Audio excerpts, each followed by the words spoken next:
SSC students, তোমরা যারা এই ভিডিওটা শুরু থেকে শেষ পর্যন্ত দেখবা তাদের বাংলার প্রথম পত্রের সকল গদ্য সবচেয়ে কম সময় রিভিশন হয়ে যাবে। এতে করে তুমি যে বোর্ডেরই হও না কেন, পরীক্ষায় যেমন প্রশ্নই আসুক না কেন, পরীক্ষার খাতায় তুমি ঠিকঠাক উত্তর করে আসতে পারবে। আজকের এই মহাগুরুত্বপূর্ণ ক্লাসের স্লাইডটা দিয়ে দিচ্ছি ডেসক্রিপশন বক্সে, সেখান থেকে নিয়ে নিতে পারো। তার পাশাপাশি এই ক্লাসটা আমি টাইম স্ট্যাম্প করে দিব, যাতে করে তোমরা যদি প্রথমবারের মতো কোনো জিনিস পড়তে নাও যাতে আটকে না যাও এবং দ্রুত সময়ের মধ্যে শেষ করে ফেলতে পারো। প্লাস যার যেখানে প্রবলেম আছে খালি ওই পয়েন্টারটাও দেখতে পারো। তার মানে বুঝতেই পারছো মহাগুরুত্বপূর্ণ ক্লাস হতে যাচ্ছে পরীক্ষার আগের রাতের স্পেশাল টনিক। তাহলে চলো দেরি না করে এখনই শুরু করি। আজকে আমরা এই ভিডিওর শুরু থেকে শেষ পর্যন্ত তোমাদের এসএসসির পাঠ্য বইয়ে সিলেবাসের অন্তর্ভুক্ত যতগুলো গদ্য রয়েছে সবগুলো গদ্যের আমরা মূল ভাবগুলো ভালোভাবে জানবো এবং সেগুলোর যে বাংলা টনিক রয়েছে সে বাংলা টনিক বেশ ভালোভাবে আমরা জানবো। এখন তোমাদের মধ্যে অনেকের একটা কনফিউশন থাকতে পারে, ভাইয়া বাংলা টনিক এই জিনিসটা কি? ওষুধের টনিক শুনেছি, অন্য কোনো কিছু টনিক শুনেছি, বাংলা টনিক তো শুনি নেই। ওকে লিসেন, বাংলা টনিক হচ্ছে তোমাদের প্রত্যেকটা গদ্য পদ্য এবং উপন্যাসের এমন জিনিস এক্স্যাক্টলি যেটা দিয়ে তুমি সিকিউ এর গ এবং ঘ লিখতে পারবা, নাম্বার 1।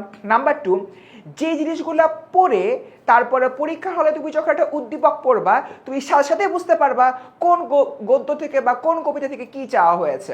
অর্থাৎ তোমরা যেটা নিয়ে সবচেয়ে বেশি স্ট্রাগল করো যে গদ্যের ক্ষেত্রে গদ্য তোমার পড়া আছে বাট উদ্দীপক পড়ে বুঝো না, হায় হায় গদ্যের কোন পার্টটা দিয়ে আমি সিকিউ লিখবো, বা পদ্য পড়া রয়েছে কিন্তু উদ্দীপক দেখে বুঝতেছো না পদ্যের কোন দিকটা আসলে উদ্দীপকে আসছে। যে সকল জিনিস বিগত কয়েক বছর ধরে বারবার বোর্ডে আসে সে সকল বাংলা টনিক নিয়ে কথাবার্তা বলবো। তোমাদেরকে একবার গ্লিমস দেখায়নি, দেখো একদম সুন্দর মতো। এই যে শুভা তোমাদের খুবই একটা গুরুত্বপূর্ণ টপিক। এই শুভার যে বাংলা টনিকগুলো কোনটা কোন বোর্ডে কতবার আসছে কিভাবে আসছে সব কিন্তু আমি দিয়ে দিয়েছি। একইভাবে বই পড়ার ক্ষেত্রে আছে, আমাটি ভেপুর ক্ষেত্রে আছে, মানুষ রহমত সাল্লাল্লাহু আলাইহি ওয়াসাল্লামের ক্ষেত্রে রয়েছে।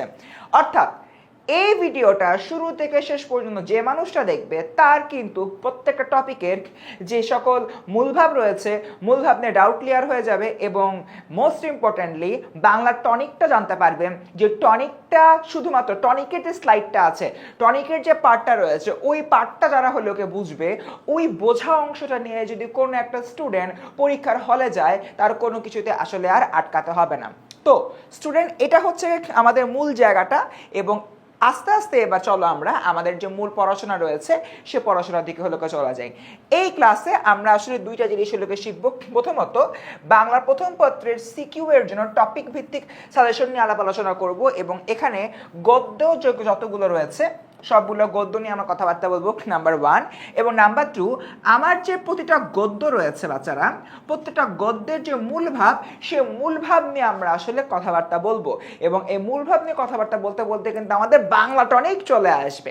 আচ্ছা, আমরা ফার্স্টে হলো গিয়ে টপিক ভিত্তিক সাজেশনের দিকে যাব এবং আমরা এই ভিডিওতে গদ্যের টপিক ভিত্তিক সাজেশন নিয়ে আলাপ আলোচনা করছি। তোমাদের পদ্যের টপিক ভিত্তিক সাজেশনের আরেকটা ভিডিও হবে, সেই ভিডিওতে তোমাদের সবার প্রিয় ফারহান সাকিব ভাই একদম ধামধুম করে সবকিছু বুঝিয়ে দিবে। ওকে, আগাই তাহলে সামনের দিকে। আমরা দেখি আমাদের যে সম্পূর্ণ জায়গাটা রয়েছে এখান থেকে প্রত্যুপকার এই যে তোমার গল্পটা, এই গল্পটা ঈশ্বরচন্দ্র বিদ্যাসাগর লিখেছেন এবং এই গল্পের মূল যে বিষয়বস্তু সেখানে কিন্তু ন্যায়পরায়ণতা এবং সততার বিষয়টা হলোকে দেখানো হয়েছে। যে অপরের উপকার করার জায়গা থেকে যে সততার বিষয়টা দেখাচ্ছি বা আমার ভিতরে যে ন্যায়পরায়ণতা রয়েছে সেটা এখানে মূলত বোঝানো হচ্ছে এবং এটা কিন্তু সম্পূর্ণ নতুন টপিক। এটা কিন্তু এর আগে কখনো হলোকে বোর্ডে ছিল না এবং যেহেতু নতুন টপিক তাই এটার গুরুত্ব কিন্তু আমার 4 স্টার। এরপর দেখি আমাদের পরবর্তী যে জিনিসটা টপিক শুভা। শুভা কিন্তু অনেক ইম্পর্টেন্ট। আমি যদি একবার দেখি বিগত 10 বছরে শুভা থেকে 27 বার সিকিউ আসে। Can you even imagine? একটা টপিক থেকে 27 বার তোমাদের জন্য কি আসছে, 27 বার তোমাদের বোর্ডে সিকিউ আসছে গত 10 বছরে।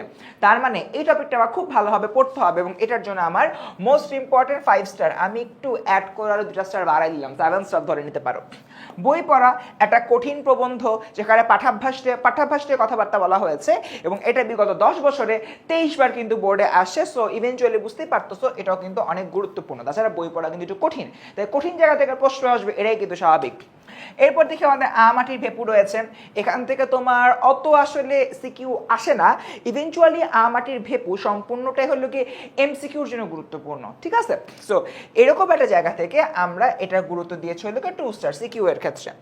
সো আমরা যদি পরবর্তী টপিকের দিকে যাই, এখানে আছে মানুষ মোহাম্মদ সাল্লাল্লাহু আলাইহি ওয়াসাল্লাম, মোহাম্মদ ওয়াজিদ আলী লিখেছেন। এখানে হলো মহানবী সাল্লাল্লাহু আলাইহি ওয়াসাল্লামের ন্যায়পরায়ণতা এবং সততা নিয়ে কথাবার্তা বলা হয়েছে। এটা বিগত বছরগুলোতে প্রায় 11 বারের মতো বোর্ডে আসছে সিকিউ। সো এটার গুরুত্ব 2 স্টার। তোমরা জাস্ট এক নজরে দেখলেই বুঝতে পারতেছো খুব মজার যে বিষয়টা শিক্ষা ও মনুষ্যত্ব। শিক্ষা ও মনুষ্যত্ব মানে তোমাদের যে কাজটা করা উচিত, এসএসসি পরীক্ষার আগের দিন রাত্রেবেলা যখন রিভিশন দিবা, বইটা খুলেই প্রথম দিনই শিক্ষা মনুষ্যত্ব পড়বা, এরপরে বই পড়া পড়বা। আমি গ্যারান্টি দিয়ে বলতে পারি শিক্ষা মনুষ্যত্ব এবং বই পড়ায় 2টা থেকে 2টা অথবা একটা সিকিউ আসবেই আসবেই আসবে। তোমরা আমার কথা মিলায় নিতে পারবা। এই শিক্ষা ও মনুষ্যত্ব অথবা বই পড়া থেকে 2টা না হলে অ্যাটলিস্ট একটা সিকিউ আসবে, ঠিক আছে। এবং দেখো এই জিনিসটা বিগত 10 বছরে 30 বার সিকিউ আসছে, অনেক হাই নাম্বার কিন্তু। তাই এরকম একটা জায়গা থেকে এইটার যে তোমার স্টার কাউন্ট 5 স্টার ইম্পর্টেন্ট। তো গেল স্টুডেন্ট, এবং সবার লাস্টে আমরা একটু উপন্যাসটা নিয়ে কথাবার্তা বলি। এবার কিন্তু তোমাদের উপন্যাসে জিনিসটা একটু ডিফারেন্ট হয়ে গেছে। উপন্যাসে হচ্ছে তোমাদের এবার এসকিউ আসবে, মানে শর্ট কোশ্চেন, সিকিউ হলো আসবে না। এখন এসকিউ এর ক্ষেত্রে আমার আসলে উপন্যাসের বিষয়বস্তুটা নিয়ে জানতে হবে এবং মুক্তিযুদ্ধ চেতনায় উদ্বুদ্ধ হয়ে দেশ গঠনে সক্রিয় হওয়ার গুরুত্ব এবং হলো বাকি জিনিসপত্র এখানে দেওয়া রয়েছে।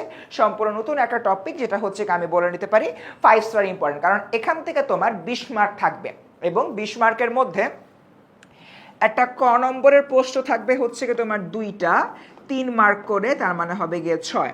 খ নম্বরের প্রশ্ন থাকবে হচ্ছে গিয়ে আমার 2টা 7 মার্ক করে, তার মানে হচ্ছে গিয়ে 14।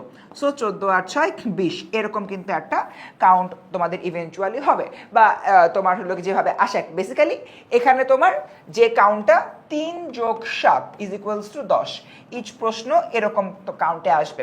এখন বাচ্চারা যেটা একটু আমাদের মাথায় রাখা খুবই জরুরি, সেটা হচ্ছে আমাদের যে উপন্যাসটা রয়েছে, উপন্যাস থেকে যেহেতু শর্ট কোশ্চেন আসবে, শর্ট কোশ্চেনের ক্ষেত্রেও কিন্তু আমাদের কিছু বাংলা টনিক আছে, যেটা ক্লাসের লাস্টে পেয়ে যাবা, ওরা তোমরা অবভিয়াসলি পড়ে নেবা, ঠিক আছে। তাহলে চলো without any further adieu let's start the main class. Okay, আমরা ফার্স্টে গদ্য উপন্যাসের মূল ভাব ব্যাখ্যা নিয়ে কথাবার্তা বলি। প্রথমে আমরা কথাবার্তা বলবো প্রত্যুপকার নিয়ে। সো প্রত্যুপকার রচনার দিকে যদি আমরা তাকাই, এটা কোত্থেকে নেওয়া হয়েছে? রচনাটি আখ্যান মঞ্জুরি 2য় ভাগ থেকে সংকলন করা হয়েছে। ঈশ্বরচন্দ্র বিদ্যাসাগরের আখ্যান মঞ্জুরি রচিত হয় 1868 খ্রিস্টাব্দে। বিশ্বের নানা দেশের ইতিহাসে প্রসিদ্ধ ব্যক্তিগণের জীবনের গৌরবদীপ্ত ঘটনা নিয়ে বেসিক্যালি তৈরি হয়েছে। এবং প্রত্যুপকারে আমরা দেখতে পাই আলী আব্বাস নামক এক ব্যক্তির প্রতি উপকারের কাহিনী। আমরা হলো পুরাটা জায়গায় দেখতে পাই যে খলিফা যে মামুন রয়েছেন, খলিফা মামুনের সময় দামেস্কের জনৈক শাসনকর্তা পদচ্যুত হন এবং শাসনকর্তা মামুনের একজন প্রিয়পাত্র ছিলেন আলী ইবনে আব্বাস। আলী ইবনে আব্বাস বেসিক্যালি সেখানে গিয়েছিল, সেখানে যে শাসনকর্তা পতিত হয়েছে তার জায়গা স্থলাভিষিক্ত হওয়ার জন্য, কিন্তু পরবর্তীতে দেখা যায় সেখানে গিয়ে আলী ইবনে আব্বাস বিপদে পড়েন। আলী ইবনে আব্বাস বিপদে পড়ার পর ওই এলাকার একজন সম্ভ্রান্ত লোক আলী ইবনে আব্বাসকে সাপোর্ট দেওয়া শুরু করে এবং তাকে হচ্ছে গিয়ে তার বাড়িতে আশ্রয় দেয়। দীর্ঘ বেশ কয়েকদিন থাকার পরে ওই লোকটা আলী ইবনে আব্বাসকে তার আপন শহরে পাঠানোর ব্যবস্থা করেন এবং পাঠানোর জন্য রসদ, তারপর হচ্ছে গিয়ে তোমার নানা রকম হলো উট, গাধা, ঘোড়া এগুলা প্রোভাইড করে। সো কালের পরিক্রমায় আলী ইবনে আব্বাস যার কাছে আশ্রয় লাভ করেছিল, সেই লোকটাই খলিফা মামুন দ্বারা গ্রেফতার হয়। গ্রেফতার হওয়ার পরে খলিফা মামুন আলী ইবনে আব্বাসকেই বলে, একে তোমার বাড়িতে রাখো, তাকে আমি গ্রেফতার করেছি। আলী ইবনে আব্বাস ওই ব্যক্তির সাথে কথা বলতে বলতে একটা সার্টেন পিরিয়ড পরে রিয়েলাইজ করে, হায় আল্লাহ, এ তো সেই লোক যে হলো আমাকে আশ্রয় দিয়েছিল। অ্যান্ড ইভেনচুয়ালি আলী ইবনে আব্বাস তখন তার প্রতি নানান রকম মায়া মমতা প্রদর্শন করেন এবং তিনি বলেন, তুমি পালিয়ে যাও, তোমার হাত করা খুলে দিচ্ছি। বাট ওই লোকটা খুব ভালো ছিল, সে বলে যে না, আসলে এখানে যে ভুল বোঝাবুঝিটা হয়েছে, তুমি দয়া করে এই জিনিসটা খলিফার কাছে শেয়ার করো। পরবর্তীতে আলী ইবনে আব্বাস যখন খলিফার সাথে শেয়ার করে, খলিফা এখানে মহানুভবতার পরিচয় দেন এবং খলিফা তার জায়গা থেকে আলী ইবনে আব্বাসকে যে সাহায্য করেছিল ওই গ্রেফতারকৃত ব্যক্তিকে নিঃশর্ত মুক্তি দেয় এবং তিনিও আসলে আলী ইবনে আব্বাসের সাহসিকতায় মুগ্ধ হন যে তিনি সাহস করে সত্য কথাটা খলিফার কাছে এসে বলতে পেরেছিল। তো এই হচ্ছে কি আমাদের পুরো যে গল্পটা, এই পুরো গল্প থেকে এবার আসলে সিকিউ আসার জায়গা কোনটা দেখো। নাম্বার 1, উপকারী ব্যক্তির প্রতি যথাযথ কৃতজ্ঞতা প্রকাশে অনুপ্রাণিত হওয়া। দেখো আলী ইবনে আব্বাসকে হেল্প করেছিল ওই লোকটা যখন বিপদে পড়ছে আলী ইবনে আব্বাসও হেল্প করছে, তার মানে উপকারের প্রতি আমি কৃতজ্ঞতা স্বীকার করছি।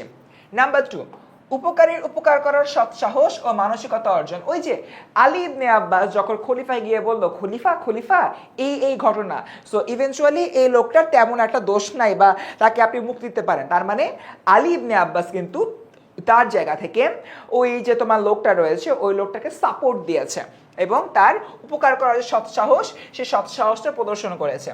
নাম্বার 3, বিপদে সাহায্য প্রার্থী ব্যক্তিকে সাহায্য করতে আগ্রহী হওয়া। অবভিয়াসলি আলী ইবনে আব্বাস ওই লোকটাকে সাহায্য করছে, ওই লোকটাও আলী ইবনে আব্বাসকে সাহায্য করছে, তো তারা উভয়কে সাহায্য করছে, এই জায়গাটা থেকে এটা বোঝানো হয়েছে।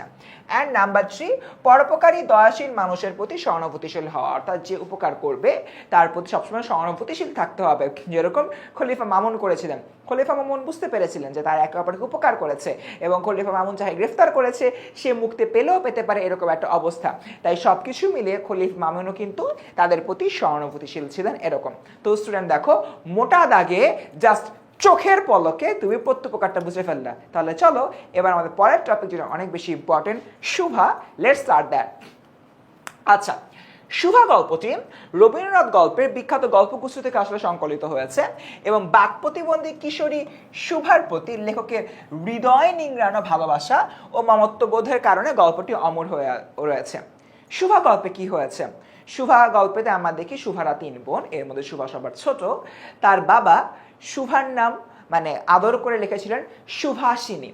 সুভাষিনী মানে যে সুন্দর কথা বলতে পারে এমন, কিন্তু প্রকৃতি নির্মম পরিহাসে শুভা আসলে বোবা হয়ে জন্মগ্রহণ করে এবং বোবা হয়ে জন্মগ্রহণ করার পরে সবচেয়ে মজার যে বিষয়টা হয় এবং সবচেয়ে দুঃখের যে বিষয়টা হয়, তার সমাজের চাইতে শুভাকে তার পরিবারের মধ্যে সবচেয়ে বেশি নিগৃহীত হতে হয়েছে।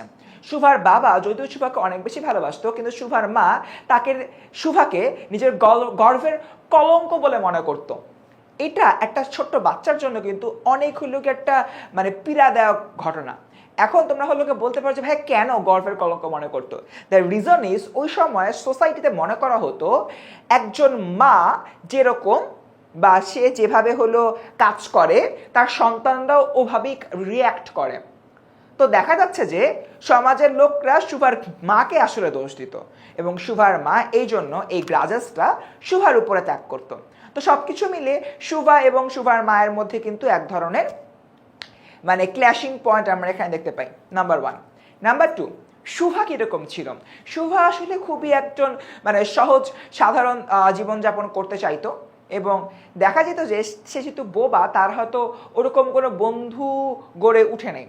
যদিও যে হলো কি ছিপ দিয়ে মাছ ধরে ওই ব্যক্তি অর্থাৎ প্রতাপের সাথে শুভার একটা সখ্যতা গড়ে উঠেছিল, কারণ প্রতাপ জানে শুভা তো বোবা, কথা বলতে পারে না, ওর মাছ ধরাতে বিরক্ত করবে না, তাই শুভা নদীর পাড়ে বসে থাকতো, প্রতাপও নদীর পাড়ে বসে থাকতো এবং প্রতাপ নদীর পাড়ে বসে মাছ ধরতে ধরতে নিজের মনের কথাগুলো শুভাকে হলো বলতো। শুভা মন দিয়ে শুনতো এবং এতেই প্রতাপ খুব হ্যাপি ছিল। এর পাশাপাশি শুভার দুটা বেস্ট ফ্রেন্ড ছিল, একটা সর্বশী, একটা হলো পাঙ্গুলি। সর্বশী এবং পাঙ্গুলি এই দুটো হলো গাভী, এদেরকে যখন শুভা আদর করতো গোয়াল ঘরে যে, তখন ওরা খুব খুশি হতো। যেরকম পাঙ্গুলি হলো গিয়ে শুভাকে চেটে দিত, তারপর দেখা যাচ্ছে যে শুভা তাদের প্রতি অনেক হলো ভালোবাসা প্রকাশ করতো একে অপরের প্রতি। অর্থাৎ এখানে একটা জিনিস দেখো, শুভা এই বোবা প্রাণীগুলোর প্রতি ভালোবাসা প্রদর্শন করছে, এই বোবা প্রাণীগুলো শুভার প্রতি ভালোবাসা প্রদর্শন করছে। এক বাক্যে তারা উভয় কিন্তু মুখ মানে বাক প্রতিবন্ধী, মানে কথা বলতে পারে না। গাভীগুলো তো আর বাক প্রতিবন্ধী না, তারা তো আসলে ওভাবেই জন্মগ্রহণ করেছে, বোবা প্রাণী তারা। কিন্তু দেখা যাচ্ছে যে একে অপরের প্রতি কিন্তু ভালোবাসা আর মমত্ববোধটা ছিল একদম 100তে 100।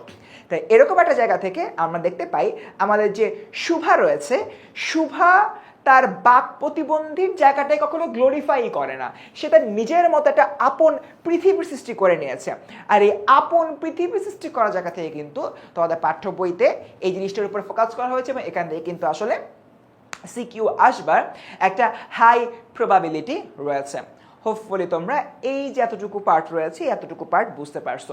শুভা গল্পের লাস্টের যে অংশটা রয়েছে সে লাস্টের অংশে গিয়ে আমরা একটা অদ্ভুত রকমের জিনিস দেখতে পাই। শুভাকে আসলে তার যে এলাকা রয়েছে সেই এলাকা থেকে অন্য জায়গায় নিয়ে যাওয়া হবে। শুভা তখন যে কাজটা করে, তার যে বাড়ির উঠানটা রয়েছে উঠানের উপরে এভাবে জাস্ট উপর হয়ে পড়ে যায়, মানে অ্যাজ ইফ সে তার ওই ভিটেমাটি যেটা রয়েছে ভিটেমাটিকে জড়ায় ধরছে, হাগ দিছে। হাগ দিয়ে হলো কি বুঝাতে যাচ্ছে আমি আসলে যেতে চাইছি না, আমি তোমাদের সাথে থাকতে চাচ্ছি, তুমি হলো গিয়ে আমার সব, আমার যে ভিটেমাটি রয়েছে এই ভিটেমাটি হচ্ছে গিয়ে আমার সব। এরকম একটা বিষয় আমরা শুভার ক্ষেত্রে হলো দেখতে পাচ্ছি। তার মানে শুভার সাথে প্রকৃতির যেটা একাত্মতা বোধ রয়েছে সে একাত্মতা বোধটার কথা বেসিক্যালি এখানে তুলে ধরা হয়েছে। যে এই লাইনটাতে দেখো, বিপুলা নির্বাক প্রকৃতির কাছে, প্রকৃতি বা এনভায়রনমেন্টও নির্বাক, কথা বলতে পারে না, শুভাও নির্বাক, নির্বাক প্রকৃতির কাছে সে শুভা পায় মুক্তির সনদ। শুভা এই নির্বাক প্রকৃতির কাছে মুক্তির সনদ পেয়েছে। মুক্তির যে তোমার যে মুক্তির যে একটা তোমার স্বাদ, সে স্বাদটা সে অর্জন করতে পেরেছে। এটাই বেসিক্যালি এখানে বলা হচ্ছে। শুভা গল্পের মাধ্যমে রবীন্দ্রনাথ ঠাকুরের বিশেষ চাহিদা সম্পন্ন শিশুর মন ও চিন্তা, আবেগ ও অনুভূতি নিয়ে বেসিক্যালি কথাবার্তা বলা হয়েছে। That's it. খুবই শর্ট করে কিন্তু শুভাটা বুঝে দিলাম। এবার দেখি শুভা থেকে কি বাংলা টনিক আসছে।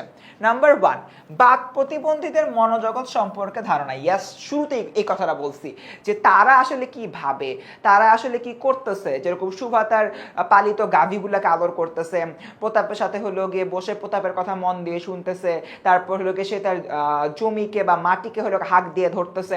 তার মানে তাদের যে মনোজগৎটা, তাদের যেটা সেপারেট ওয়ার্ল্ড ক্রিয়েট হয়েছে সেটা নিয়ে এখানে কথাবার্তা বলা হয়েছে। নাম্বার 2, প্রতিবন্ধীদের মানবিক অনুভূতি ও সংবেদনশীলতা। অর্থাৎ একজন প্রতিবন্ধীদের যে এক ধরনের মানবিক অনুভূতি থাকে, তারা যে হলো দিন শেষে তারাও যে মনে কষ্ট পায় সেই বিষয়টা এখানে তুলে ধরা হয়েছে। শুভা যখন দেখতো যে তার মা প্রতিনিয়ত তার সাথে খারাপ ব্যবহার করতেছে, শুভার আসলে খারাপ লাগতো। শুভা যখন দেখতো যে তার সমাজের লোকরা তাকে একটু অন্য নজরে দেখতেছে, শুভার তখন খারাপ লাগতো। এই বিষয়টা এখানে বলা হচ্ছে। এবং দেখো, প্রতিবন্ধীদের মানবিক অনুভূতির যে জায়গাটা, এটা কিন্তু আমার সবচেয়ে বেশিবার হলো গিয়ে বোর্ডে আসছে। কুমিল্লা বোর্ড 25-এ আসছে, চট্টগ্রাম বোর্ড 22-এ আসছে, বরিশাল বোর্ড 20-19-এ আসছে, দিনাজপুর বোর্ড 22-এ আসছে, ময়মনসিংহ বোর্ড 23-এও কিন্তু আসছে। এরপর দেখি বাক প্রতিবন্ধীর প্রকৃতি ও জীবজন্তুর সম্পর্কের স্বরূপ। এটা আমরা দেখতে পাই হচ্ছে আবার দেখো এদিকে বরিশাল বোর্ড যে 20 রয়েছে, বরিশাল বোর্ড 20-এ আসছে। তার মানে এখানে যতগুলো পয়েন্টার রয়েছে সবগুলা পয়েন্টার কিন্তু বিগত বছর বোর্ডে আসা। আরো দেখি আমরা সামনের দিকে প্রতিবন্ধীদের জীবন সংগ্রামের স্বরূপ। যেরকম সে আসলে যেতে চাচ্ছিল না, তার যে তার গ্রাম ছেড়ে তার গ্রামের বাইরে যেতে চাচ্ছিল না, তার এখানে জীবন সংগ্রামটা ফুটে উঠেছে। এটাও দেখো বেশ কয়েকবার কিন্তু বোর্ডে চলে আসছে। তারপর দেখি প্রতিবন্ধীদের যথার্থ বিকাশ ও আশ্রয়ের প্রয়োজনীয়তা। দেখা যাবে যে একটা হলো কি প্রতিবন্ধীদের যে আশ্রয়ের প্রয়োজন, সে শুভার ক্ষেত্রে শুভা আশ্রয় হিসেবে প্রকৃতিকে বেছে নিয়েছে, প্রকৃতির মাঝে মিশে থাকতো, এরকম হলো একটা অবস্থা। তো একইভাবে আমাদের প্রতিবন্ধীদের যথার্থ বিকাশ এবং আশ্রয়ের প্রয়োজনীয়তা নিয়ে বেসিক্যালি এখানে আলোকপাত করা হচ্ছে। এবং last but on the list, প্রতিবন্ধীদের সমাজ ও পরিবারের অবহেলা। এখানে আসলে শুভার মা যে তাকে অবহেলা করছে, শুভার পরিবার যে তাকে অবহেলা করছে, শুভার যে সমাজ রয়েছে সমাজ তাকে অবহেলা করছে, এটা নিয়ে এখানে আলোকপাত করা হয়েছে। এবং এটাও দেখো রিসেন্ট ঢাকা বোর্ড 24-এ আসছে, 22-এ আসছে, ময়মনসিংহ বোর্ড 22-এ আসছে।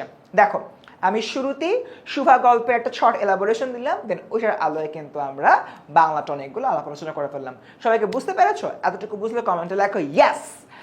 আচ্ছা, আগাই। এবার আমরা শুরু করব দ্য হার্ডেস্ট ওয়ান, অর্থাৎ বই পড়া।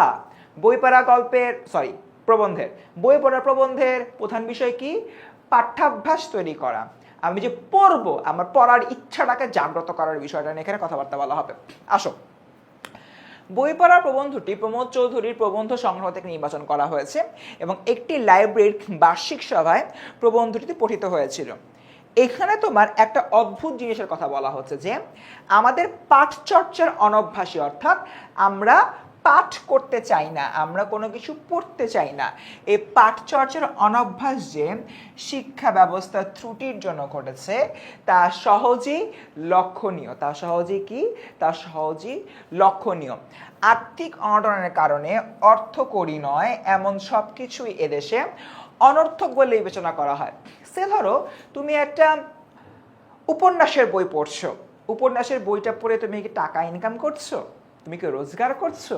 অ্যান্সার ইজ নো, করতেছো না, রাইট? তাহলে তুমি কেন উপন্যাস পড়বা?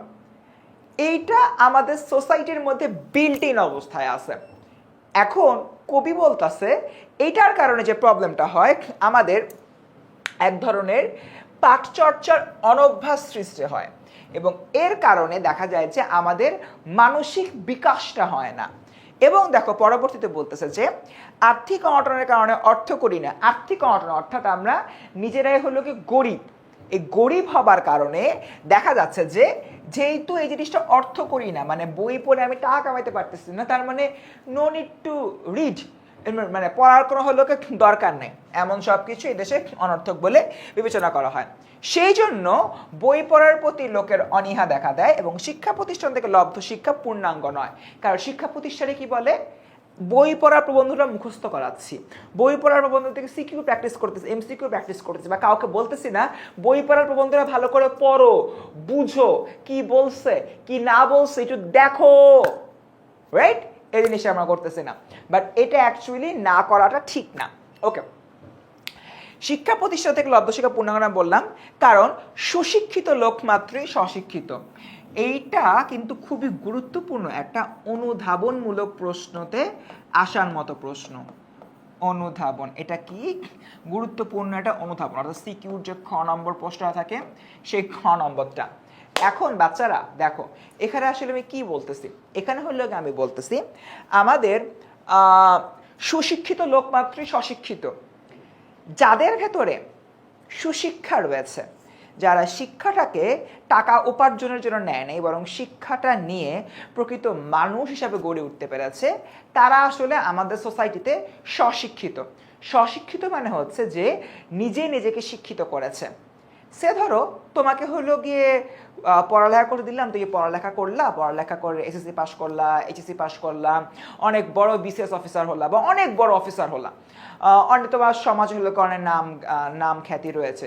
সে ধরো তুমি এই রাষ্ট্রের রাষ্ট্রপতি হয়ে গেলা, কিন্তু তুমি কি করছো, তুমি হলো কি দুর্নীতি করছো, তুমি নানা রকম খারাপ কাজ করছো, তুমি নিজের ইচ্ছা মতো স্বাধীন মতো হলো চলতেছো।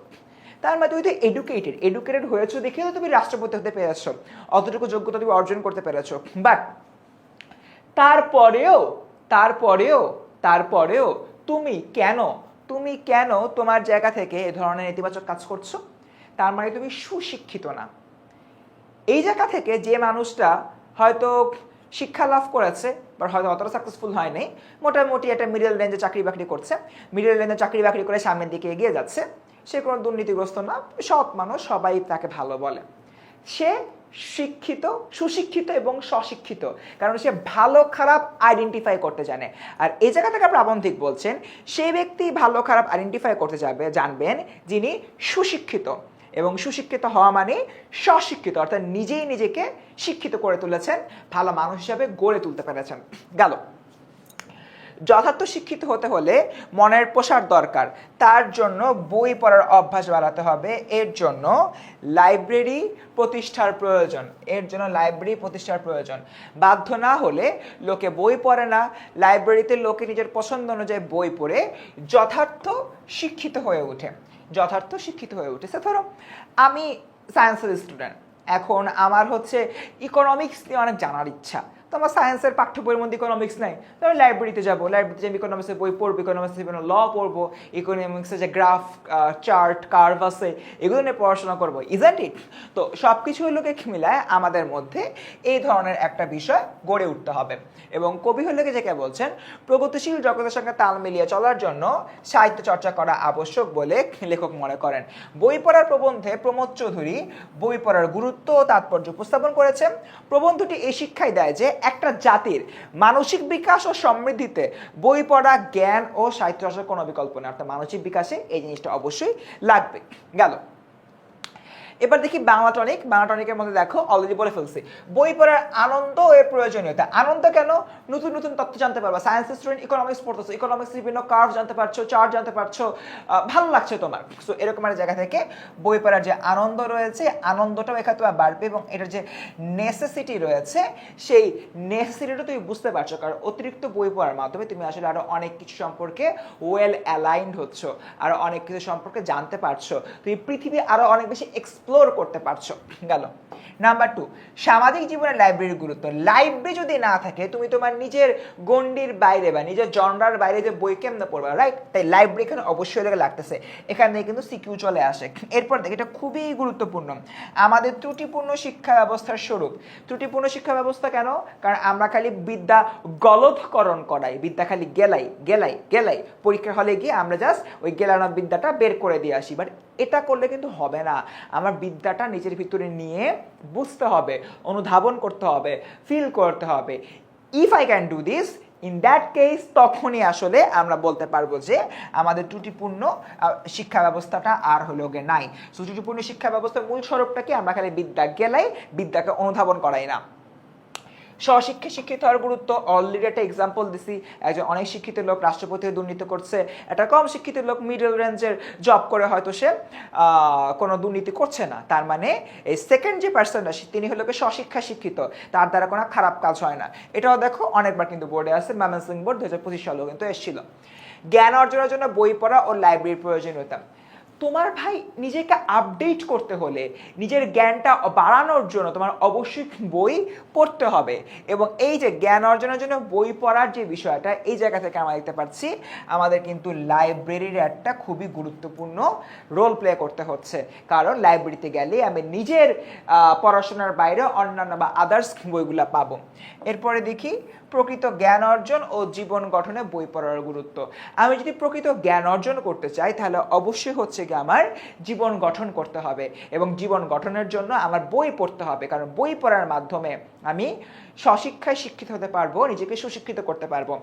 এই যে বই পড়ার মাধ্যমে স্বশিক্ষা কিভাবে শিক্ষিত করতে পারছি, আমি সায়েন্সের স্টুডেন্ট, আমি আজকে পলিটিক্যাল সায়েন্সের একটা বই পড়ছি, রাষ্ট্রবিজ্ঞানের বই পড়ছি, পৌরনীতির বই পড়ছি, সমাজবিজ্ঞানের বই পড়ছি, তাহলে আমি সায়েন্সের স্টুডেন্ট হওয়ার পাশাপাশি আমি আমার সমাজ নিয়ে রিলেটেড যে সাবজেক্টগুলো আছে ওই বইগুলো পড়লাম। ওই বইগুলো পড়ার মাধ্যমে আমি আমার সমাজ সম্পর্কে আরও বেশি ওয়াকিবহাল হচ্ছি। তার মানে দেখো আমি কিন্তু এক্সট্রা যে বইটা পড়তেছি ওটা কিন্তু স্বশিক্ষা শিক্ষিত হচ্ছি, নিজে পড়তেছি, নিজে বুঝতেছি, আমার সমাজকে আমি অনুধাবন করতেছি।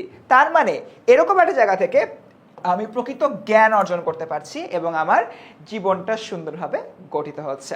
গেল।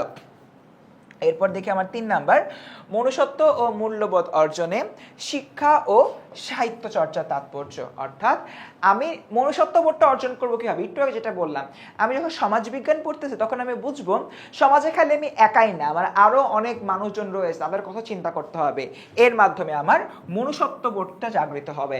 এবং এই টাইপের সিকিউ কিন্তু এসে থাকে রাজশাহী বোর্ড 24-এ, বরিশাল বোর্ড 23-এ আসছে। সাধারণত দেখা যায় তোমার উদ্দীপকটা এরকম আসে, ফর অ্যান এক্সাম্পল, কামাল সাহেব একজন উচ্চপদস্থ ব্যক্তি, তিনি তার সমাজ নিয়ে অনেক সচেতন। তার ছেলেবেলা ঘাটলে দেখা যায় তিনি যদিও বিজ্ঞানের ছাত্র ছিলেন, কিন্তু তিনি দিন শেষে সমাজ নিয়ে, রাষ্ট্র নিয়ে অনেক পড়াশোনা করতেন, এবং তিনি বিভিন্ন সময়ে বিভিন্ন স্বেচ্ছাসেবামূলক কাজকর্মে অন্তর্ভুক্ত ছিলেন। এবং এই কারণে দেখা যায় যে তিনি এখনও উচ্চপদস্থ কর্মকর্তা হওয়া সত্ত্বেও সমাজের নিচু শ্রেণীর মানুষদের সেবা করতে তিনি তৎপর থাকেন, রাইট? এই জায়গা থেকে তুমি বলবা উদ্দীপকের কামাল সাহেবের সাথে বই পড়ার প্রবন্ধের মনুষ্যত্ব ও মূল্যবোধ অর্জনে শিক্ষা ও সাহিত্য চর্চার যে দিকটি রয়েছে ওই দিকটি সাদৃশ্যপূর্ণ। ঠিক আছে, এক্স্যাক্টলি এই ওয়েতে বাংলা টনিকগুলো তোমাদের লিখতে হবে। গেল। সো বই পড়ার মতো কঠিন একটা টপিক খুব দ্রুত আমরা পড়ায় ফেললাম, ভাবতেই ভালো লাগছে। আগাই এবার আম-আঁটির ভেপু নিয়ে, রাইট? ওকে, আম-আঁটির ভেপু ভাই খুবই সিম্পল একটা বিষয়। একটা গ্রামে একটা পরিবার, ওই পরিবারটা দারিদ্র দ্বারা ক্লিষ্ট, তাদের অবস্থা খুবই খারাপ। এর মধ্যে যিনি পরিবারের কর্তা, যে ব্রাহ্মণটা, সে ব্রাহ্মণটা গ্রাম ছাড়ার প্ল্যান করতেছে, কারণ পাশের গ্রামে তাকে হচ্ছে ব্রাহ্মণ হিসেবে নিয়ে যেতে চায়, সেখানে তাকে হলো ওকে বড় মাইনে দিবে, এরকম একটা অবস্থান। সে যখন এই বিষয়টা তার ওয়াইফের সাথে শেয়ার করে, তার ওয়াইফ বলে চলো চলো এখনই যাই। তখন ব্রাহ্মণ বলে না না না না, ওয়েট ওয়েট ওয়েট, আমি যদি এখনই আমার গ্রাম ছেড়ে অন্য গ্রামে টাকার জন্য চলে যাই, আমাকে হচ্ছে ছোট লোক মনে করবে, সো একটু সময় নিতে হবে। তাছাড়া নিজের গ্রাম ছেড়ে কীভাবে যাই, এই ধরনের কনভারসেশন চলতে থাকে হাজব্যান্ড ওয়াইফের মধ্যে। ঠিক ওইরকম একটা জায়গা থেকে আমরা দেখি অপু আর দুর্গা, দুটো ছোটো বাচ্চা, দুর্গা একটু বড়, অপু একটু ছোট। সো তারা দুজন ভাই বোন, তাদের মধ্যে একটা সম্পর্ক আমরা দেখতে পাই। দুর্গা অপুকে নানা রকম টক ফল কুড়ায় আনে চারদিক থেকে, ওগুলো এনে অপুকে দেয়। অপুকে বলে নুন আনতে, অপু দুর্গার জন্য নুন নিয়ে আসে, সেই হলো ওকে টক আম খাওয়া শুরু করে। খেতে গিয়ে হচ্ছে তাদের দাঁত লেগে যায়। তারপর মা আসছে কিনা দুর্গা একটু কনসার্ন থাকে। তো এখানে অপু আর দুর্গার মধ্যে আমরা গ্রামীণ যে ভাই বোনদের মধ্যে যে এক ধরনের বন্ডিং, সে বন্ডিংটা আমরা দেখতে পাই। সো দেখা যায় যে আমি যেরকম শহরে বড় হয়েছি, আমার মা হলো বাংলাদেশে বিভিন্ন অঞ্চলে বড় হয়েছে আমার নানার সরকারি চাকরির কারণে। সো দেখা গেছে যে আমার মা তার ভাই বোনদের সাথে যেই মানে এনভায়রনমেন্টটা পেয়েছে, ওই এনভায়রনমেন্টটা আমি পাইনি, বাট এক্স্যাক্টলি ওই এনভায়রনমেন্টটা কিন্তু আমার এই মাটির পেপু গল্পের মধ্যে আমরা দেখতে পাই। দেখা যাবে যে তোমরা যারা গ্রামের থেকে হলো আমার লাইভ ভিডিওটা দেখছো, তারা কিন্তু আসলে এই ধরনের এনভায়রনমেন্টই বড় হচ্ছে বা এই ধরনের পরিবেশে বড় হচ্ছে। তো তোমরা খুব বেশি রিলেট করতে পারবা। একটা গ্রামে একটা ভাই বোনের মধ্যে একটা মিষ্টি মধুর সম্পর্ক থাকে, সেই মিষ্টি মধুর সম্পর্কটা এখানে তুলে ধরা হয়েছে। এবং এই মিষ্টি মধুর সম্পর্কটা ডেসক্রাইব করতে যে গ্রামীণ যে প্রকৃতিটা রয়েছে, সেই গ্রামীণ প্রকৃতি নিয়েও কিন্তু এখানে বাচ্চারা আলোচনা করা হয়েছে। তার মানে সবকিছু মিলায় এই সম্পূর্ণ যে জায়গাটা রয়েছে, সম্পূর্ণ জায়গায় তিনটা বিষয় আসছে। নাম্বার 1, অভাবগ্রস্ত পরিবার। নাম্বার 2, ভাই বোনের মধ্যকার মধুর সম্পর্ক। নাম্বার 3, গ্রামীণ প্রাকৃতিক পরিবেশ। এই তিনটা জিনিসটাই বেসিক্যালি লেখা হয়েছে এবং এটা লিখেছেন বিভূতিভূষণ বন্দ্যোপাধ্যায়। তাহলে চলো আমরা বাংলা টনিকের দিকে চলে যাই। অলরেডি আমি যেটা বললাম, ভাই বোনের মধ্যে গভীর সম্পর্ক চলে আসছে। আনন্দঘন শৈশবের স্বরূপ ও প্রকৃতি। একটা শৈশবের বৈশিষ্ট্যটা কি, সে বৈশিষ্ট্য নিয়ে এখানে বেসিক্যালি কথাবার্তা বলা হয়েছে। বেসিক্যালি এইটা প্রায় সেম। এরপরে দেখি নিম্ন মধ্যবিত্ত পরিবারে জীবনযাপন সম্পর্কে ধারণা, অর্থাৎ একটা গরিব পরিবারের যারা হলো গিয়ে দারিদ্র দ্বারা পিষ্ট হচ্ছে, তাদের কিভাবে জীবনযাপন করতে হচ্ছে, তাদের যে অনেক সাত পাঁচ ভাবা লাগে, সেই বিষয়ে নিয়ে এখানে কথাবার্তা বলা হয়েছে। আর একটা জিনিস যেটা আমি বলতে মিস করে ফেলেছিলাম, মা, একটা গ্রামীণ মায়ের যে বৈশিষ্ট্য, সে গ্রামীণ মায়ের বৈশিষ্ট্য নিয়ে কথাবার্তা বলা হয়েছে। এটা যদিও লেস ইম্পর্টেন্ট, বাট মাথায় রেখো মাটির পেপু গল্পে গ্রামীণ মায়ের শাশ্বত বৈশিষ্ট্য নিয়ে কথাবার্তা বলা হয়েছে। একটা মা কিভাবে তার সংসারকে এবং সন্তানকে আগলে রাখে, কিভাবে তাদেরকে শাসন করে, কিভাবে তাদের দুঃখে কাতর হয়, কেন তাদের জন্য চিন্তা করে, এই ম্যাটারগুলো নিয়ে এখানে আলাপ আলোচনা করা হয়েছে। গেল। সো স্টুডেন্ট, মাটির পেপু শেষ। এবার আমরা শুরু করব মানুষ মুহাম্মদ সাল্লাল্লাহু আলাইহি ওয়াসাল্লাম। এবং এই পুরো যে গল্পটা রয়েছে, এখানে মহানবী সাল্লাল্লাহু আলাইহি ওয়াসাল্লামের ন্যায়, তার ত্যাগ তিতিক্ষা, তার হচ্ছে গিয়ে সত্যবাদিতা, তার হলো মানুষের সাথে সৎ ব্যবহার, এই বিষয় নিয়ে কথাবার্তা বলা হয়েছে। এবং শুধুমাত্র হচ্ছে কি তাই না, তিনি যখন হলো গিয়ে মারা যান, তার আগেই তিনি এক এমন আদর্শ প্রতিষ্ঠা করে গিয়েছেন যে আদর্শ সবাই মেনে চলে, আমরা এখনো মেনে চলি। আমরা আমাদের মহানবী সাল্লাল্লাহু আলাইহি ওয়াসাল্লামের দেখানো যে পাথেয় রয়েছে, সে পাথেয়টাকে ফলো করার শতভাগ চেষ্টা করি। এবং সমগ্র জীবন মানবজাতির কল্যাণের জন্য তিনি যে নিজেকে নিয়োগ করেছিলেন, সেই বিষয়টা আমরা দেখতে পাই। এই গল্পের একটা খুব ইম্পর্টেন্ট জায়গা হচ্ছে তার মৃত্যুর পরে তার অনুসারীগণের মধ্যে যে বেদনা এবং হতাশা দেখা দিয়েছিল। এবং মহানবী সাল্লাল্লাহু আলাইহি ওয়াসাল্লামের মৃত্যুর পরে তার অনুসারীদের মধ্যে যে হতাশা দেখা দেয়, সেটা প্রশমন করার জন্য হযরত আবু বকর রাদিয়াল্লাহু আনহু বলেন যে মহানবী সাল্লাল্লাহু আলাইহি ওয়াসাল্লামের জীবনের বৈশিষ্ট্যের দিকে তাকাও। তিনি প্রচণ্ড শোককেও সবসময় নিজের মধ্যে দাবিয়ে রেখেছিলেন। মহানবী সাল্লাল্লাহু আলাইহি ওয়াসাল্লাম ছিলেন ধৈর্যের এক বিশাল এক্সাম্পল। তার যে ধৈর্য, সেই বিষয়টা নিয়ে তিনি কিন্তু অনেক বেশি প্রকাশ করেছেন, নিজের বৈশিষ্ট্যকে তুলে ধরেছেন। ধৈর্য শক্তি মানুষকে যে অনন্য পর্যায়ে নিয়ে যায়, এই জিনিসটা মহানবী হযরত মুহাম্মদ সাল্লাল্লাহু আলাইহি ওয়াসাল্লাম আল্লাহ তাআলার সৃষ্ট রক্ত মাংসের মানুষেও প্রকাশ করেছেন এবং প্রতিষ্ঠা করে গিয়েছেন। এবং এই জিনিসটা আবু বকর রাদিয়াল্লাহু আনহু বলেছিলেন। এবং দেখি তিনি আরও বলেন, মহানবী সাল্লাল্লাহু আলাইহি ওয়াসাল্লামের মানবিক গুণাবলী উপস্থাপনের মাধ্যমে এই প্রবন্ধ আমাদের নৈতিক, সৎ ও মানবিক হবার শিক্ষা দেয়। এক কথায় এই প্রবন্ধটার মধ্যে দেখানো হয়েছে যে মহানবী সাল্লাল্লাহু আলাইহি ওয়াসাল্লাম কিরকম ন্যায় নীতিবান ছিলেন, তিনি কিরকম সৎ ছিলেন, তিনি কিরকম মানবিক হয়েছিলেন। কার প্রতি মানবিক? অন্য মানুষের প্রতি মানবিক। এরকম একটা জায়গা থেকে এখান থেকে সিকিউ আসলে এই বাংলাটা অনেকগুলো ফলো করতে হবে। যেরকম তার মানবীয় গুণাবলী নিয়ে মাত্র কথা বললাম জাস্ট নাও, যে মানবিক হতে হবে, অন্য মানুষের প্রতি দয়াশীল হতে হবে, করুণাময় হতে হবে, যেটা যশোর বোর্ড প্রতিশে এসেছিল। কিন্তু যশোর বোর্ডের শিক্ষার্থীরা যারা দেখছো ব্যাখ্যাটা শুনে নিয়েছো হোপফুলি। এরপর দেখি মহানবী সাল্লাল্লাহু আলাইহি ওয়াসাল্লামের প্রতি বিধর্মীদের নিশ্চয়তা স্বরূপ, যারা বিধর্মী ছিল, যারা ইয়াহুদি ছিল, তারা মহানবী সাল্লাল্লাহু আলাইহি ওয়াসাল্লামকে প্রস্তরাঘাত করেছেন, তাকে পাথর নিক্ষেপ করে আহত করেছিলেন, তাকে মেরে ফেলতে চেয়েছিলেন। কিন্তু মহানবী সাল্লাল্লাহু আলাইহি ওয়াসাল্লাম তাদের বিরুদ্ধে জয়লাভ করার পর সবাইকে নিঃশর্ত ক্ষমা দিয়ে দিয়েছিলেন। তার মানে দেখো এখানে আমরা দেখতে পাই বিধর্মীরা কিরকম নিষ্ঠুর এক আচরণ করেছিল, তার বিপরীতে মহানবী সাল্লাল্লাহু আলাইহি ওয়াসাল্লাম কিভাবে তাদেরকে ক্ষমা করে দিয়েছিলেন। এবং সত্য, দ্য ট্রুথ,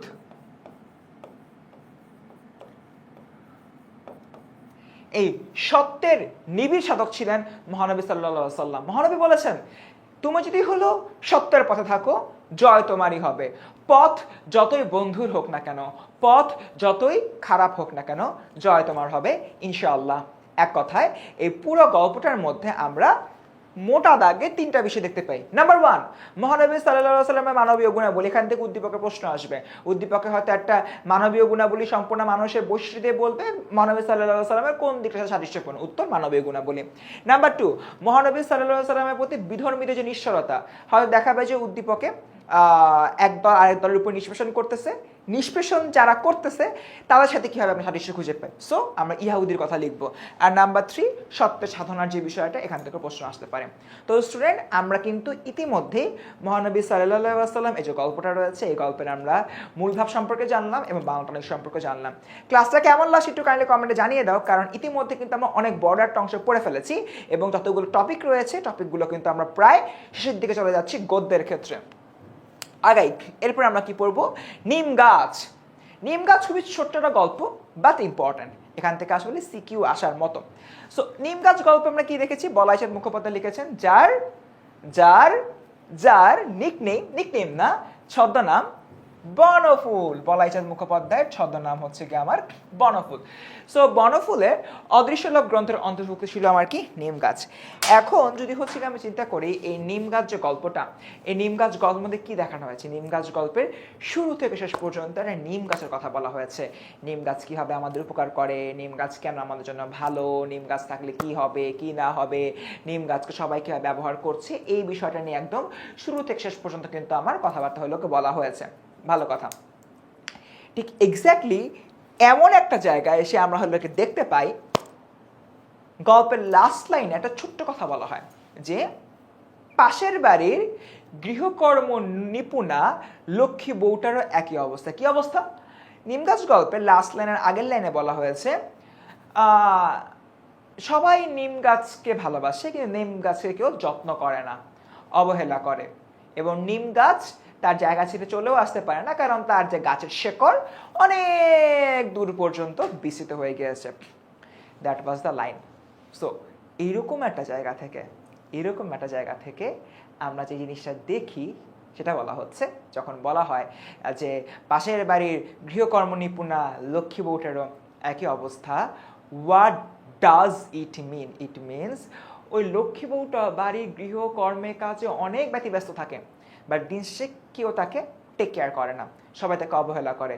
যেমনটা হচ্ছে গিয়ে আমরা আমাদের অনেক সময় আমাদের মাদের ক্ষেত্রে দেখতে পাই, মারা হয়তো অনেক কষ্ট করছে, তার হয়তো শরীর খারাপ, জ্বর আসছে, জ্বর নিয়েও বাড়ির সকল কাজকর্ম করলো, খাবারে হয়তো একটু লবণ দিতে ভুলে গেছে, এটা নিয়ে কিন্তু তাকে আমরা বকাঝকা করি। আমি বিরক্ত হচ্ছি, আমরাই মাকে বকা দিচ্ছি যে তুমি খাবার লবণ দিতে পারো না, এই না সেই না, হাবি যাবি। সো সব কিছু হলো কি মিলায় আমরা এখানে দেখতে পাই যে যত খাটে তাকে আসলে আমরা ওরকম স্যাটিসফাই করি না বা ওই ধরনের হয়তো ভালোভাবে গ্রহণ করি না, সেই বিষয়টা এখানে মূলত কথাবার্তা বলা হচ্ছে। গেল এরপর আমরা দেখি বাংলা টনিক। নিম গাছের নিঃস্বার্থ উপকারী দিক সম্পর্কে ধারণা, অর্থাৎ নিঃস্বার্থভাবে সে যেরকম কি বলে চর্মরোগের মহাঔষধ, তারপর হলো গিয়ে অন্যান্য রোগের মহাঔষধ, নিমের ছাল মহাঔষধ, নিমের পাতা হলো কি গুরুত্বপূর্ণ, তারপর হচ্ছে কি নিম গাছের ছায়া গুরুত্বপূর্ণ, নিম গাছের ছায়া বসে মানুষ বাদাম খায়, বাদামের ছিলকা ফেলে দেয়, নিম গাছ তাতেও কিছু বলে না। তবে নিম গাছের নিঃস্বার্থ উপকারী দিকটা এখানে ফুটে উঠেছে। নারীর প্রতি মানুষের স্বার্থপর দৃষ্টিভঙ্গি নমুনা, একটু আগে বললাম বরিশাল বই 25 প্রশ্ন, দেখো একটু আগে যেটা বললাম, একজন নারী বাড়ির মধ্যে সারাদিন কাজ করতেছে, বাট খাবার একটু লবণ কম হয়েছে, বউকে এক্সাইট করে ফেলতেছে, এটা করা যাবে না। এরপর দেখি আমাদের এই যে পয়েন্টারটা, বাংলার গৃহকর্ম নিপুণা লক্ষ্মী বউয়ের জীবন বাস্তবতার ব্যাখ্যা, অর্থাৎ আমাদের নারীদেরকে যে অবহেলা করা হয় সেই বিষয়টা। এই জায়গা থেকে পার্টিকুলারলি এই জায়গা থেকে তোমাদের মূলত নিম গাছের সিকিউটা আসে। সো আমাদের এই পয়েন্টারটা একটু বেশ ভালো করে মাথায় রাখতে হবে। Last but not the least, নিম গাছ রূপী লক্ষ্মী বউয়ের প্রতি কবির মুগ্ধতার স্বরূপ। ঠিক আছে, অর্থাৎ আমার যে এই নিম গাছ রয়েছে, নিম গাছের প্রতি কবি মুগ্ধ। ওই যে একজন ভালো বলছিল, এক কবি নিম গাছ দেখে বলতেছিল, আহ কি সুন্দর একটা গাছ। ঠিক একইভাবে গৃহকর্ম নিপুণা লক্ষ্মী বউটাকে দেখেও কবি বলছেন, আহারে এই মেয়েটা কত কাজ করছে, এরকম একটা বিষয়। তো স্টুডেন্ট, মোটামুটি এটা বাংলা টনিক ডান। ওকে, আমরা হোপফুলি এতক্ষণে বুঝতে পেরেছি। তোমরা কি একটা জিনিস মনে রেখেছো, বাংলা টনিক কি? একদম শুরুতে বলেছিলাম, আবার একটু এখন বলি। বাংলা টনিক হচ্ছে এমন একটা জিনিস, প্রত্যেকটা গল্প থেকে, প্রত্যেকটা কবিতা থেকে আমরা কি ওয়ার্ডসগুলো বের করে এনেছি, এবং এই কি ওয়ার্ডসগুলো যারা মাথায় রাখবা, এরপর যারা পরীক্ষা দিতে যাবা, পরীক্ষার হলে জাস্ট ওই কি ওয়ার্ডসগুলো উদ্দীপকের সাথে মিলাবা। উদ্দীপকের সাথে মিলালে তুমি দেখতে পারবা যে তোমার মিলাইতে পারছো এবং তুমি লিখতে পারতেছো। তোমাদের মেইন প্রবলেম হয় না গদ্য জানো, পদ্য জানো, উপন্যাস জানো, উদ্দীপক দেখলে আর লিখতে পারো না, এই কাজটা আর যাতে না হয় এই জন্য নিয়ে এসেছি বাংলা টনিক। যে বাংলা টনিকের মধ্যে আমরা এরকম কিওয়ার্ডস দিয়ে দিচ্ছি, এই কিওয়ার্ডসগুলো কোনটা কোন বোর্ডে আসে সেটাও দিয়ে দিচ্ছি, জাস্ট ওইটা পড়বা আর উদ্দীপকটা হচ্ছে গিয়ে পড়বা, দেখবা যে এই কিওয়ার্ডসগুলো উদ্দীপকের মধ্যে যায় কিনা। ফর এন এক্সাম্পল, উদ্দীপক দিল নারীর প্রতি নির্যাতনের একটা অংশ, তো তখন তুমি দেখবা উদ্দীপকে নারীর প্রতি মানুষের স্বার্থপর দৃষ্টিভঙ্গির সাথে নিম গাছ সাদৃশ্যপূর্ণ। জাস্ট কিওয়ার্ডটাও তোমার মাথায় আছে পরীক্ষার হলে যখন উদ্দীপকটা দেখতেছো, উদ্দীপকটা পড়ে জাস্ট স্ক্রিনিং করে এই বাংলা টনিকগুলো বসাই দিবা, হয়ে যাবে, টাক করে গ ঘ লিখে ফেলবা, শেষ, একদম লাইফ সেট। আগাই, এবার আসি শিক্ষা ও মনুষ্যত্ব, অ্যানাদার ইম্পর্টেন্ট টপিক, এবং এটা একটু কঠিন আছে। Let's start. শিক্ষা ও মনুষ্যত্বের মধ্যে আমরা কি দেখতে পাই? ফার্স্ট দেখব পাঠ পরিচিতি, এটা মোতাহের হোসেন চৌধুরী লিখছে। মোতাহের হোসেন চৌধুরী সংস্কৃতি এবং কথা নিয়ে কথাবার্তা বলা হয়েছে। বলা হচ্ছে মানুষের দুটি সত্তা রয়েছে, একটা তার জীব সত্তা, একটা তার মানব সত্তা। খুবই সিম্পলি আমি মূল ভাবটা ব্যাখ্যা করি।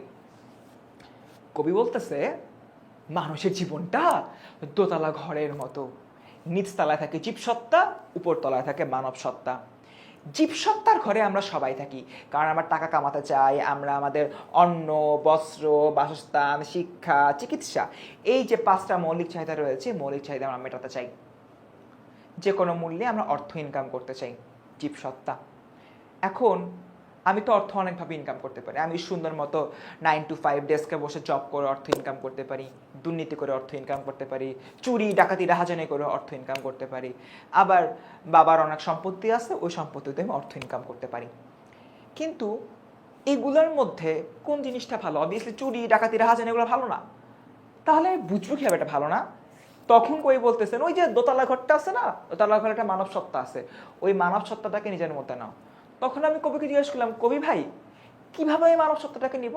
কবি বলতেছে হিয়ার ইজ এ মই, একটা মই আছে, মইটা জীব সত্তা থেকে মানব সত্তার ঘরটাকে কানেক্ট করে, মইটা বই বে বে বে বে উঠো। তখন আমি প্রাবন্ধিককে জিজ্ঞাসা করলাম মইটা কিসের মই? তখন প্রাবন্ধিক বলল মইটা হচ্ছে শিক্ষা। প্রত্যেকটা মানুষ জীব সত্তার ঘরে অবস্থান করে, কিন্তু তাকে যখন শিক্ষারূপী মইটা দেয়া হয় তখন সে তার এই যে মইটা রয়েছে, এই মইটা বে বে বে বে মানব সত্তার ঘরে হলোকে যায়। এবার মানব সত্তার ঘরে যাওয়ার পরও সেখানে গিয়েও সে অর্থ ইনকাম করছে ঠিকই, but at the end of the day সে মানুষের মতো অর্থ ইনকাম করছে, কোনো পশু বা জানোয়ারের মতো খারাপ ব্যবহার হইলোকে করছে না। এরকম একটা জায়গা থেকে আমাদের সোসাইটিতে একটা প্রবলেমের কথা তুলে ধরা হয়েছে। এটা হচ্ছে আমরা আসলে শিক্ষার এই গুরুত্বটাকে বুঝি না। আমরা মনে করি শিক্ষিত হলে আমি অনেক বড় কর্মকর্তা হতে পারবো এবং অনেক টাকা ইনকাম করতে পারবো। বড় কর্মকর্তা হই ঠিকই, বাট শিক্ষাটাকে নিজের ভেতরে ধারণ করি না বলে এই জায়গায় এসে প্রবলেম যেটা হয়, বড় কর্মকর্তা হওয়ার পর আমি দুর্নীতি করছি। এক কথায় দুটো জিনিস নিয়ে বললাম। নাম্বার 1, আমার মানব সত্তা অর্জনের জন্য শিক্ষা দরকার। নাম্বার 2, শিক্ষাটাকে আমি নেই ঠিকই, বা শিক্ষাটাকে নিজের ভেতরে ধারণ করি না। এবং এরকম একটা জায়গা থেকে শিক্ষার যে আসল কাজ, সে আসল কাজটা আমরা কনফিউজ থাকি। আমরা ভাবি ও শিক্ষিত হইলে মানব সত্তায় যাবো, তাহলে শিক্ষার আসল কাজ মূল্যবোধ সৃষ্টি, জ্ঞান দান। না না না, মূলত শিক্ষার যে আসল কাজ এটা হচ্ছে মূল্যবোধ সৃষ্টির একটা সিচুয়েশন ক্রিয়েট করা। মূল্যবোধটা তো তোমার। আমি শিক্ষিত হয়ে দুর্নীতি করছি, মানে আমার ভিতরে মূল্যবোধ নাই, বাট শিক্ষা আমাকে একটা স্পেস দিছিল মূল্যবোধটা নেওয়ার জন্য। ওইটা আমার নিজের ভিতরে নিতে হবে, তখনই আমি নিতে পারবো যদি আমি শিক্ষাটাকে অনুভব করি, আত্মস্থ করি, নিজের আত্মার ভেতরে ঢুকাতে পারি। ঠিক আছে, গেল। জ্ঞান ও অন্তরের মুক্তি ব্যতি রেখে মনুষ্যত্ববোধে উন্নীত হওয়াই শিক্ষা দেয়। অর্থাৎ আমার জ্ঞান ও অন্তরের মুক্তি লাগবে এবং সেই মুক্তির মাধ্যমে আমরা মনুষ্যত্ববোধে আসলে উন্নীত হতে পারবো, এটা এখানে মূলত বলা হচ্ছে। গেল। সো এবার আসি আমরা বানাটনিকে, যেখান থেকে আমরা সিকিউ লিখতে পারবো। নাম্বার 1, জীবসত্তা মানবসত্তা স্বরূপ। অলরেডি বলে ফেলছি, জীবসত্তা মানে যে নিঃসারাটা, যেখানে সবাই মারামারি কাটাকাটি করে অন্য বস্তু ব্যবস্থানের জন্য ব্যবস্থা করতে চায়, টাকা কামাইতে চায়। বাট ইভেনচুয়ালি আমাদের মানব সত্তাটাকে নিতে হবে, যেখানে আসলে আমরা কোনো নেতিবাচক কাজ করি না। রাজশাহী বোর্ড 25, রাজশাহী বোর্ড 25 আসার প্রশ্ন। মানব সত্তা উত্তরণের প্রক্রিয়া এবং এর গুরুত্ব এবং প্রক্রিয়া দুটোই হচ্ছে কি শিক্ষা বেসিক্যালি। এবং এখানে আমরা শিক্ষার গুরুত্বের বিষয়টা নিয়ে আমরা কথাবার্তা বলি। আমরা যেটা একটা জিনিস করি, শিক্ষার যে অপ্রয়োজনীয় দিকটা, যেখানে এখানে বলা হয়েছে যে নিজের ভিতরে মূল্যবোধটা জাগ্রত করে, এটাকে আমরা ফেলেই দিই। বাট এটাই আসলে সবচেয়ে প্রয়োজনীয়। আমরা মনে করি এটা সবচেয়ে শিক্ষার অপ্রয়োজনীয় দিক, বাট না, শিক্ষা যে মূল্যবোধ সৃষ্টি করে, মূল্যবোধ সৃষ্টি করে উপায় দিয়ে দেয়, এটা হলো সবচেয়ে বেশি গুরুত্বপূর্ণ, যেটা তোমার আমার অবভিয়াসলি মাথায় রাখতে হবে। গেল। এরপর দেখি আমাদের যে হলো মনুষ্যত্বের যে জায়গাটা রয়েছে, সেই মনুষ্যত্বের বিকাশে শিক্ষার ভূমিকা বিচার বিশ্লেষণ। অর্থাৎ মনুষ্যত্ব কিভাবে শিক্ষা জাগ্রত করে সেটা নিয়ে এখানে কথাবার্তা বলা হচ্ছে। এবং বর্তমানে প্রাতিষ্ঠানিক শিক্ষার সঙ্গে প্রকৃত শিক্ষার পার্থক্য। আমরা প্রাতিষ্ঠানিক শিক্ষা মানে বিদ্যা গেলানো বুঝি, বাট সেটা না। প্রকৃত শিক্ষা অন্য জিনিস। প্রকৃত শিক্ষা মানে এডুকেশনটাকে নিজের ভেতরে আত্মস্থ করে একটা ভালো মানুষে পরিণত হওয়া। খুব একটা সিম্পল এক্সাম্পল, আমি যদি ভালো মানুষ হই, তাহলে একটা ময়লা ফেলার জন্য আমি ডাস্টবিন খুঁজবো। আমি যেখানে সেখানে যত্র ফেলে দিব না। ফেলে দেওয়া মানে আমার ভিতরে প্রাতিষ্ঠানিক শিক্ষা আছে, বাট আমার ভিতরে কোনো মনুষ্যত্ববোধ নাই, আমার ভিতরে কোনো প্রকৃত শিক্ষা নাই। সো এই পুরা প্রবন্ধটার মধ্যে একটা জিনিসই বলা হয়েছে। নাম্বার 1, জীবসত্তা মানুষত্বের পার্থক্য। নাম্বার 2, শিক্ষা কি, শিক্ষার কাজ কি, শিক্ষার গুরুত্ব কি। And last but not the least, number 3, এই শিক্ষা কিভাবে মনুষ্যত্ববোধটাকে জাগ্রত করে সেটা। That's it. শিক্ষা ও মনুষ্যত্ব, এই প্রবন্ধটা এত ইজি করে এত শর্ট টাইমে কেউ আগে বুঝাইছি কিনা আমি জানি না, বাট এই বোঝানোটা কেমন লেগেছে কাইন্ডলি জানিয়ে তো কমেন্ট সেকশনে। ওকে, সো আরেকটু বাকি আছে, অর্থবিত্তের চেয়ে মানব সত্তার মুক্তির গুরুত্ব।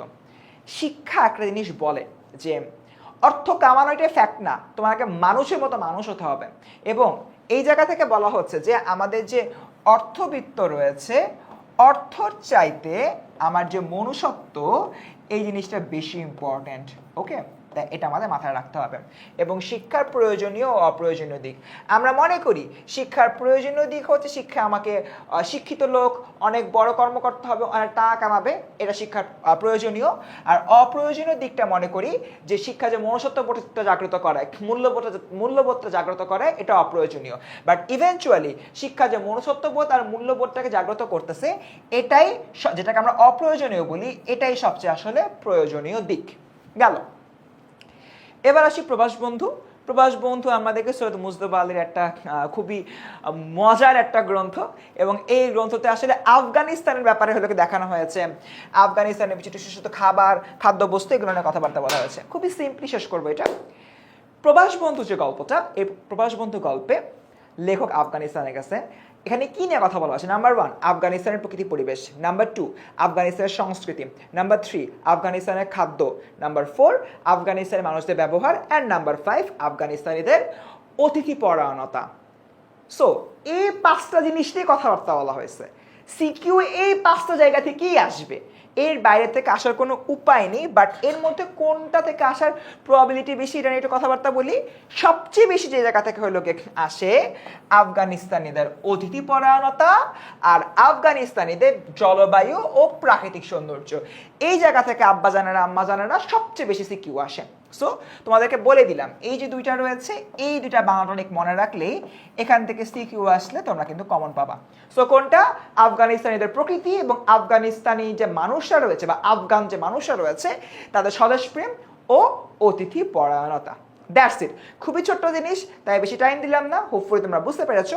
অ্যান্ড ইয়েস, একটা জিনিস হলো মাথায় রাখবা, এই পুরা প্রবন্ধে এই পুরা যে ভ্রমণ কাহিনীটা রয়েছে, পুরা ভ্রমণ কাহিনীতে একটা জিনিসই দেখানো হয়েছে, বাইরের দেশগুলো কেমন, বাইরের দেশগুলোর জলবায়ু কেমন, খাদ্যাভ্যাস কেমন, তারা লোক হিসাবে কেমন, মানুষ হিসেবে কেমন, সেটা। তো স্টুডেন্ট, এবার চলে আসি আমাদের আজকের ক্লাসের সর্বশেষ যে গল্প, অর্থাৎ তোমাদের সিলেবাসের লাস্ট যে গল্পটা রয়েছে, 21-এর গল্প। এটা আচ্ছা, 21-এর গল্প একদম নতুনভাবে অ্যাড করা হয়েছে। এই 21-এর গল্পটার মধ্যে কি বলা হয়েছে, এখানে আমরা দেখি তপু নামে একটা চরিত্র, যে হচ্ছে 1952 সালে ভাষা আন্দোলনের শহীদ হয়। তার পরবর্তী সময়তে কয়েক বছর পরে তপুর যেই কঙ্কালটি রয়েছে, কঙ্কালটি তার এলাকায় আসে এবং সেখানে দেখা যাচ্ছে যে পরীক্ষা নিরীক্ষার জন্য একটা জায়গায় যায় এবং যাওয়ার পরে দেখা যায় যে তপুর যে বন্ধুরা রয়েছে, বন্ধুরা কঙ্কালটাকে দেখেই চিনতে পারে যে এটা তপুর কঙ্কাল। তার কারণটা হচ্ছে কি, তপুর একটা পা একটু ছোট ছিল। কমেন্টে জানো কোন পায়ের কথা বলছি, ডান নাকি বাম? আচ্ছা, সো যেটা বলছিলাম, ওই জিনিসটা দেখে তপুর বন্ধুরা বুঝতে পারে এটা হচ্ছে তপুর কঙ্কাল। নাম্বার 1, এই গল্পের মধ্যে প্রধান যে বিষয়টা সেটা হচ্ছে বন্ধুর প্রতি বন্ধুর যে সহমর্মিতা, ভালোবাসা, আত্মার যে টান, সেটা গেল। নাম্বার 2, এখানে আমরা দেখতে পাই ভাষা আন্দোলনের জিনিসটা।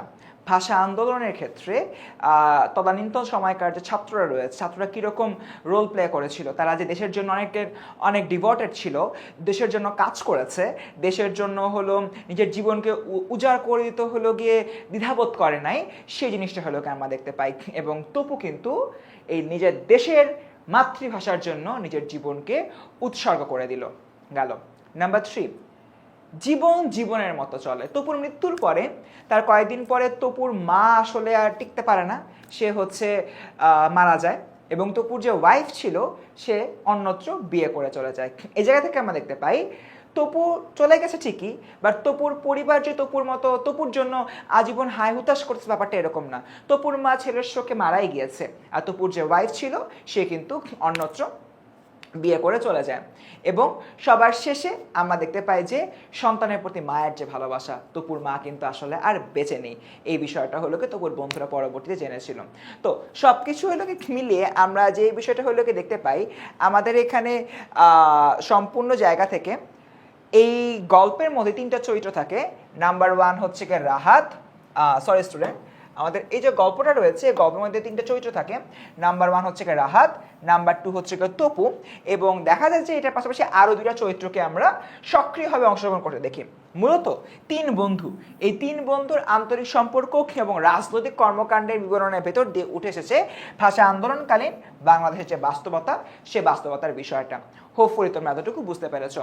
তো এখন দেখি এখানে মানাটনিকগুলো কি কি। নাম্বার 1 অলরেডি বলছি, ভাষা আন্দোলনে ছাত্রদের অংশগ্রহণ, তাদের 144 ধারা ভঙ্গ করা এবং পরিবারের নিষেধ উপেক্ষা করে বাংলা ভাষাকে রাষ্ট্রভাষা দাবিতে জীবন উৎসর্গ করেছিল যে তপু। দেশপ্রেমের জায়গাটা, এই জায়গায় তো আবার দেশপ্রেমের বিষয়টা হলো আসবে, সেই দেশপ্রেমের বিষয়টা মূলত এখানে তুলে ধরা হয়েছে। গেল।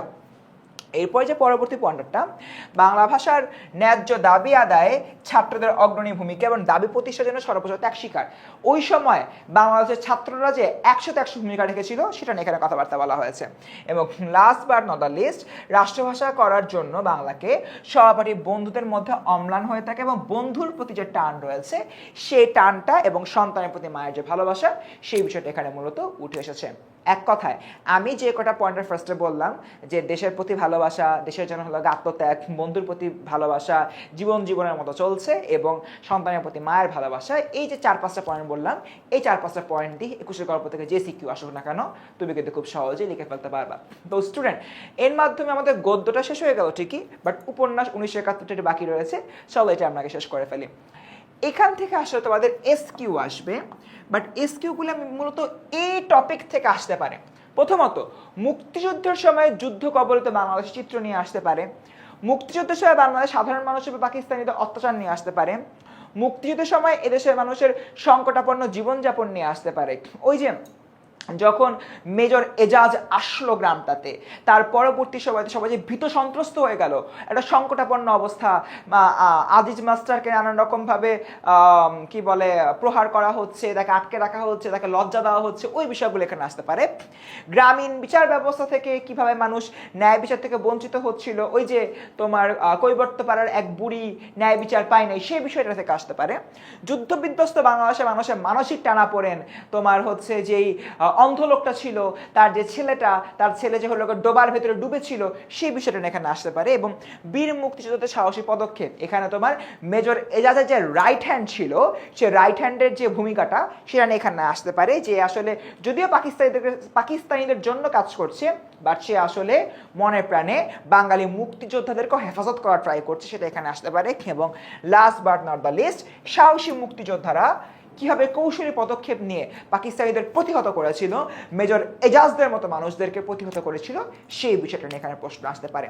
তো স্টুডেন্ট, আজকের এই পুরাটা ক্লাসে আমরা কি করছি, আমরা তোমাদের যতগুলো গদ্য, যতগুলো উপন্যাস, সবগুলা বাংলা টনিক নিয়ে কথাবার্তা বলেছি এবং একদম লাস্টে এসে দেখিয়েছি প্রত্যেকটা থেকে কিভাবে সিকিউ আসতে পারে এবং এমন টেকনিক তোমাদেরকে শিখিয়েছি যার মাধ্যমে পরীক্ষার খাতায় যাদের অ্যাটলিস্ট এই যে পেছনের টনিকগুলো মাথায় থাকবে, যাদের অ্যাটলিস্ট এই টনিকগুলো মাথায় থাকবে, তাদের যে পরীক্ষার খাতা ফাঁকা রেখে আসতে হবে না, এই জিনিসটা এনশিওর করেছি। তো স্টুডেন্ট, আশা করছি ক্লাসটা বুঝতে পেরেছো এবং আমাদের এই ক্লাসটার মাধ্যমে তোমাদের আসলে বাংলার প্রথম পত্রের গদ্য নিয়ে যত ডাউট, যত প্রবলেম, সবকিছু ক্লিয়ার হয়ে যাবার কথা। ক্লিয়ার হয়েছে কি? জলদি জানিয়ে দাও কমেন্ট সেকশনে। আর হ্যাঁ, এরকম যদি তোমরা আরো বেশ সাজেশন চাও, সেটাও জানাতে পারো কমেন্ট সেকশনে। দেখা হবে পরবর্তী ভিডিওতে।